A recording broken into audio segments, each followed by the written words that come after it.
So I've been using normal slab phones since the original iPhone, but I want to switch things up and try using the Galaxy Z Flip7 as my daily driver.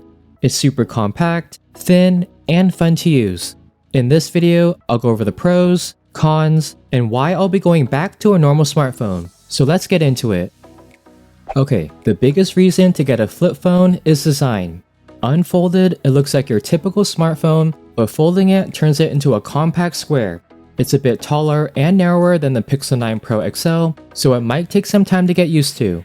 Of course, it will be thinner when folded at 13.7mm, but unfolded is just 6.5mm thin. It's also lighter at just 188 grams. The Z Flip7 is made with Gorilla Glass Victus 2 on the front and back and aluminum side rails. The inner display is ultra-thin glass with a plastic screen protector, but more on that later. Same materials as most phones, so you're not missing out on quality. The Armor Flex hinge, as Samsung calls it, was redesigned making it stronger and more durable.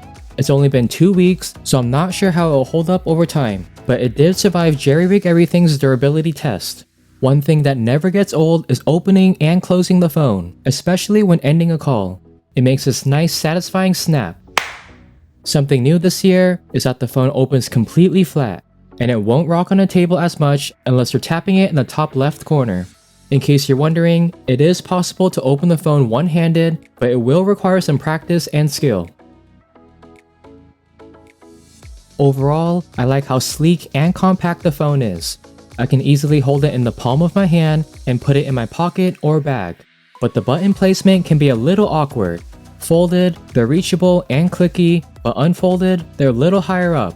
I guess Samsung had to balance between the two modes.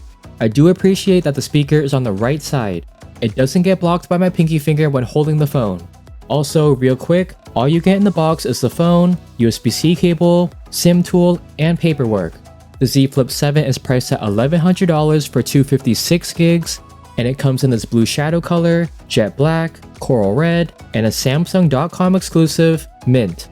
If you're interested in the Z Flip7, I'll leave a link in the description box below. Alright, the Z Flip7 has two displays, the 4.1-inch cover screen and the 6.9-inch inner screen. Both displays are AMOLED, 120Hz, with up to 2600 nits peak brightness. I'll start with the cover screen first.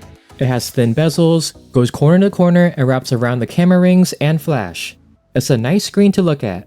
You can check your notifications, view some widgets, use it as a viewfinder, and even open apps using Good Lock. I don't see what's the point of this cover screen when there's an even bigger screen on the inside. Yeah, it's fun to use at first, but adding wallpapers or editing widgets requires opening the phone. I guess the flip side is, it limits your screen on time when folded. Let's move on to the inside screen, but I want to talk about that crease first. It's not as bad as you think it is. If you go around looking for it, running your finger over it, yeah, it's there. But in everyday use, you'll barely notice it at all.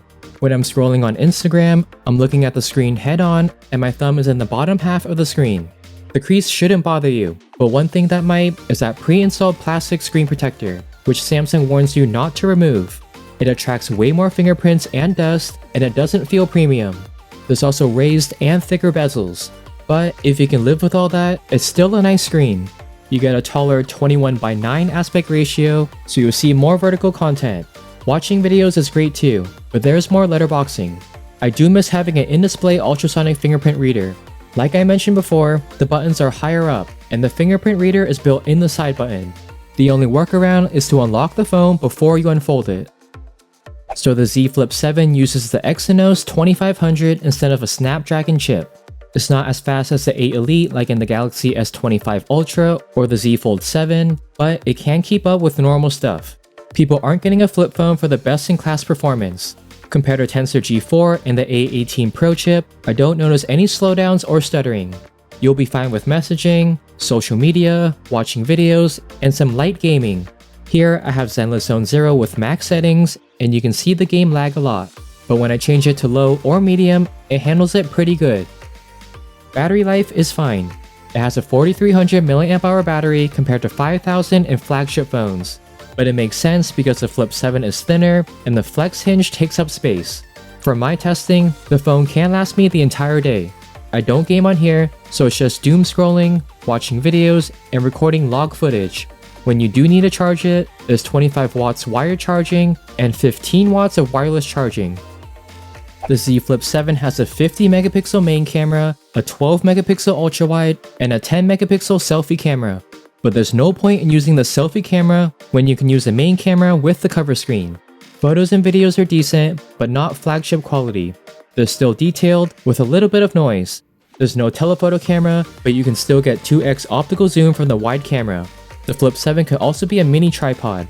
Just fold it halfway and take a picture or start recording with your hand or voice. If you're into video editing, you can now shoot in log at 4K 60. And doesn't this remind you of a camcorder? One UI 8 comes pre-installed on the Z Flip7, but I'm not a big fan of it. I prefer stock Android. Samsung does pack a lot of extra features though. You have the Edge panel for quick access to apps or tools, double tap to turn off the screen, and pinning apps to memory. Here's a bonus tip. If you don't like the separated notifications and quick settings, you can go to panel settings and choose together. Now it's one swipe anywhere on the home screen to see both notifications and settings. DeX is now supported on the Z Flip7. This enables a desktop-like interface when connected to a monitor or TV. One UI 8 also brings a Now bar, similar to Apple's Live Activities. Let's say you have music playing, it will appear in the top left corner, and you can tap it to expand it. Now bar will also appear on the cover screen. Now Brief provides a summary throughout the day, but I don't find it useful. The Galaxy Z Flip7 is great for normal phone activities in a compact design, but it does come with trade-offs like battery life, camera quality, and performance. So I'll be going back to the Pixel 9 Pro XL for now. Tech season is right around the corner. Let me know if you get the Z Flip7 in the comments down below. Thanks for watching, and if you haven't already, please like, subscribe, and hit the bell so you'll be notified when I post new videos, and I'll catch you guys in the next one. Bye!